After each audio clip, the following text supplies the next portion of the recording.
Discovery is a process where each party can request and obtain relevant evidence from other parties to the lawsuit. The purpose behind discovery is to allow all parties to learn facts prior to trial and avoid unfair surprise or trial by ambush. We're going to do a very thorough review, including the scopes and limits of discovery, the various types of discovery requests, strategies and guidelines, how to draft excellent discovery requests, preparing responses and objecting, dealing with discovery disputes, and reviewing and organizing discovery. Create a plan for your discovery.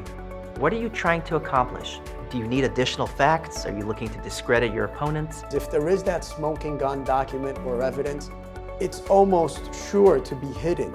It's not going to come in and the page is not going to say smoking gun on it.